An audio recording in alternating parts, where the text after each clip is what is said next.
হরে কৃষ্ণ। এখন আমি আপনাদের জানাবো কিভাবে ভগবানের সেবার আগে আপনাকে আচমন করতে হবে, আচমন করে নিজেকে শুদ্ধ করতে হবে।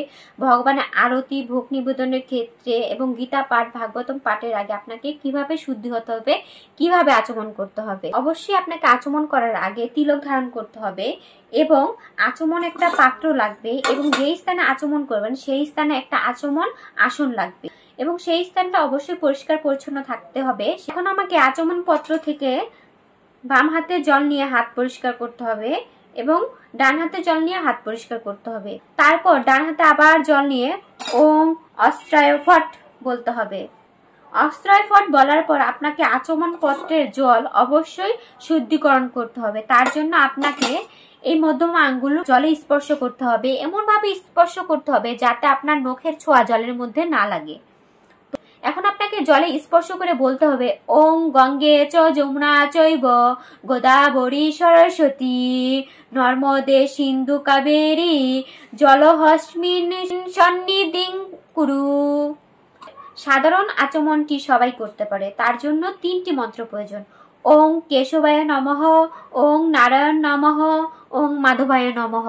এই 3টি মন্ত্রের দ্বারা আপনি আচমন করতে পারবেন। এখন আপনার আচমন করার ক্ষেত্রে ডান হাত প্রয়োজন হবে, তার জন্য আপনাকে ডান হাতটি গু কর্ণ আকৃতির করতে হবে।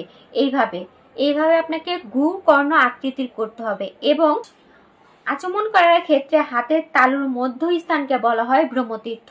এই ব্রহ্মতীর্থ থেকে আপনি জল সরাসরি পান করতে পারবেন না, তার জন্য আপনাকে ব্রহ্মতীর্থে জল নিয়ে এই মাঝ বরাবর যখন আসবে তখন আপনাকে আচমন করতে হবে বা জল পান করতে হবে।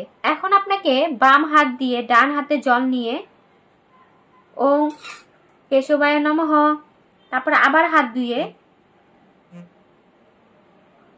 ওং নারায়ণ নমঃ, তারপর আবার হাত ধুয়ে হাতের তালুতে জল নিয়ে ভূ কর্ণ আকৃতির করে ওং মাধবায় নমঃ বলতে হবে।